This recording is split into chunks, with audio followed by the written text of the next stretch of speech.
তুমি শুয়ে পড়ো, আমি নিচে শুচ্ছি। আপনি নিচে শোবেন কেন? তো নিচে শোবো না তো কোথায় শোবো? উপরে শোবেন। আমি উপরে শুলে তুমি কোথায় শোবা? কেন? আপনি তো আমাকে বিয়েই করেছেন, তাই না? বিপদে পড়েছো তাই বিয়ে করেছি। বিপদে না পড়লে সম্পূর্ণ অপরিচিত একজনকে তুমিও বিয়ে করতে না, আমিও বিয়ে করতাম না। জি।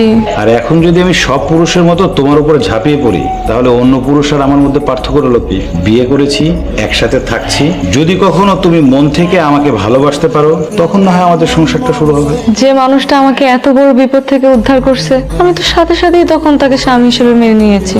এটা তুমি কৃতজ্ঞতা প্রকাশ করছো। আমি আপনাকে যতটুকু চিনেছি, আপনি একজন ভালো মানুষ, এক কথার মানুষ। পৃথিবীতে এত খারাপ মানুষ, কেউ যদি একটু ভালো কাজ করে, মানুষজন তখনই তাকে পীর পয়গম্বর ভেবে বসে। এটা ঠিক না। যাই হোক, আপনার বাবা মা মনে হয় আপনার উপর অনেক রাগ করে আছে। শুধু আমার উপরে না, তোমার উপরেও তারা অনেক রাগ করেছে। আমি তো তাদের 32 বছর ধরে চিনি। তাদেরও তো অনেক স্বপ্ন ছিল আমার বিয়ে নিয়ে। স্বপ্নটা ভেঙে গেল। তোমাকে সব মানিয়ে নিতে হবে, সংসারটা তোমার। আমার জন্য এমন হলো, তাই না? এই যে 4 আঙুল দেখছো, 4 আঙুলের কপাল, কপালে সবকিছু লেখা থাকে। তুমি জানো না, জন্ম মৃত্যু বিয়ে সবই বিধাতার হাতে। জি। এই বাড়িকে নিজের বাড়ি ভাববা। সারাদিন যে না খেয়ে বসে আছো, সকাল থেকে দেখছি একই কাপড়ে বসে আছো, আমাকে বলোনি কেন? নাও, এই কাপড়টা চেঞ্জ করো। আর সারাদিন তো কিছু খাওয়া হয়নি, খাবারটা খেয়ে নেবা। কিভাবে বলবো, লজ্জা লাগতেছিল অনেক। শোনো, এই জীবনে লজ্জা পেলে কিছু হবে না। যে সন্তান না কাঁদলে মাও দুধ দেয় না। তোমার নিজের অধিকার নিজেকেই প্রতিষ্ঠিত করতে হবে। এখন থেকে কোনো কিছু লাগলে লজ্জা না করে আমাকে বলবা। সব হিসাব ঠিক আছে? হিসাব মিলছে? ঠিক আছে, আমি সকালে এসে দেখবো। বাড়ি চলে যাবা? যাও, আর যাওয়ার সময় ভালো করে বন্ধ করে যেও।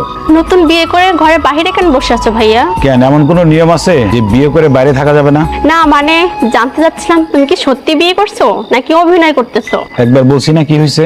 বারবার একই কথা জিজ্ঞেস করিস কেন? তোমার সাথে কি ওনার অনেক দিনের প্রেম ছিল ভাইয়া? যা বলার বলছি তো। বেশি পাকনামি করলে একটা থাপ্পড় মারবো, একবারে তা ঘুমায় পড়বি। মেয়েটা তো দেখতে অনেক সুন্দর, আগে তো খেয়াল করিনি। শাড়ি পরে তো ভালোই লাগছে। আমার এত টাকা পয়সা, সহায় সম্পত্তির উপরে তোর লোভ পড়ছে, তাই না? বিশ্বাস করেন আব্বা, আপনার সম্পত্তির উপরে আমার কোনো লোভ নাই। আমি অনেক বিপদে পড়ে আপনার ছেলেরা বিয়ে করছি। কিসের বিপদ? তোর কোনো বিপদই নাই। তোর যদি বিপদই থাকতো তাহলে তুই টাকা নিয়ে চলে যাইতি। তোর কোনো বিপদ নাই। আরে আপনি খারাই রয়েছেন কিসের জন্য এখনো? আরে ধৈর্য মাই শুরু করেন না। মারুম না। ও যদি নিজে ইচ্ছায় এ বাড়ি ছেড়ে না যায়। আপনাদের পোলা আমার বিয়ে করে এই বাড়িতে নিয়ে আইছে। আমি আমার স্বামীর বাড়ি ছাইরা কোথাও যাবো না। যাবি এখান থেকে।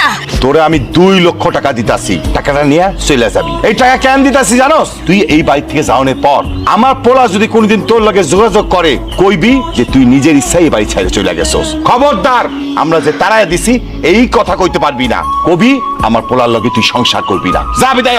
টাকার দরকার নাই, ছেলেও আমারে ভাবে না। আমি চলে যেতেছি। আমার পোলারে তো আমি খুব ভালো করেই চিনি, অতিরিক্ত ভালো। তুই চলে যাওয়ানোর পর ও যেমনি তোর লগে যোগাযোগ করবো। যদি যোগাযোগ করে, আমি তো টাকা দিতাছি, তুই কিন্তু এই মুখটা বন্ধ রাখবি, মনে থাকবো। আপনার পোলা যদি আমার কোনোদিন খুঁজেও পায়, আমি কোনোদিন সত্য কথা কমু না। যা যা।